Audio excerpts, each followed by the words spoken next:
The Wellington mayoralty race is on. It's upon us. The first to announce was Tory Whanau. She joins me now in the studio.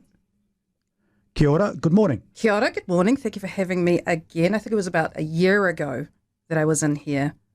First announcing. Time. Yes. Was it a year ago? Almost a year ago. I was going to ask you that because I couldn't remember. Yeah, it was like last, I want to say November.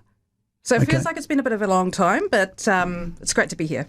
So let's start talking about the campaign. How's it tracking? How are you feeling? What's up? I'm feeling really good. I'm a little bit tired. So it's really kind of kicked off in the last couple of weeks. So for instance, last Wednesday, Thursday were debates, the mayoral debates. Last Friday I had an arts policy launch, which was followed by hoarding placement until 4 a.m. And general campaigning. So I would say all of the mayoral candidates are feeling a bit tired at the moment, but really excited. You're a little bit annoyed this morning. I saw in the paper about the hoarding placements where someone sneaked up and put their, before the time allowance, stick their posts up so they could get the right position. Yeah, I was a touch annoyed, mainly because, it's such a hard ask for volunteers to put these signs up for their candidates. So I had a team of about 20, and just to kind of see someone reserve spots and blatantly break the rules was just, it's a bummer for them. I was angry for them, mainly. Do you know who's breaking the rules? Well, I have photographic evidence that it was my friend Paul Eagle, but he's since denied it. Ah, but you've got photographic evidence. Yeah, I've got the receipts, I do. Oh. You're having a bit of a problem with him, aren't you?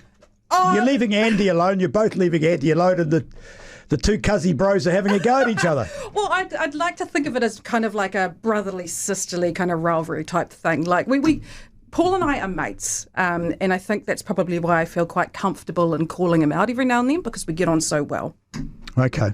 Why did you run so early? Why did you call it so early? Have you had any advantage out of going so early? Well, yeah, I would say that I'm in the front three now, and that's because I've been able to use the last, 10 months to really build my profile, talk to people, and be considered a serious candidate. I don't think that would have happened if I'd announced at the same time as Paul and Andy, because no one knew who I was.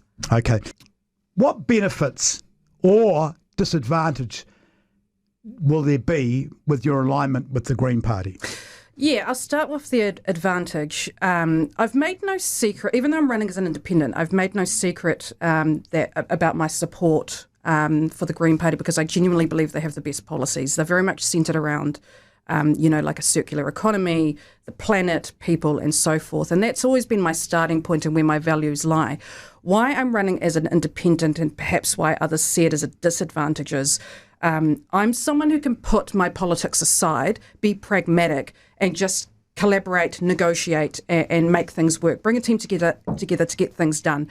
People have this perception that green politicians can't do that, and that's just something I reject, and something that I can definitely prove wrong if I were to win the mayoralty. Celia Wade-Brown was a very I'm trying to find the word mayor. She some people loved her, but a lot of people hated her, and I think she left a legacy of green mayors in our city. Do you think that could hurt you?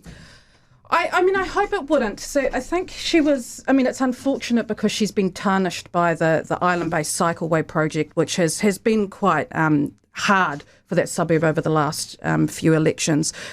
In Celia's defence, a lot of people loved her. She did do some good work. Greens are usually a little ahead of their time and perhaps probably push environmental policies a little too soon than people are ready for. That's where I think a lot of the frustration might have gone to. I would never throw, the mayoralty is hard. Politics is hard, especially for women. I will never throw her under a bus. And I appreciate the pathway that she's actually possibly set for me to actually run.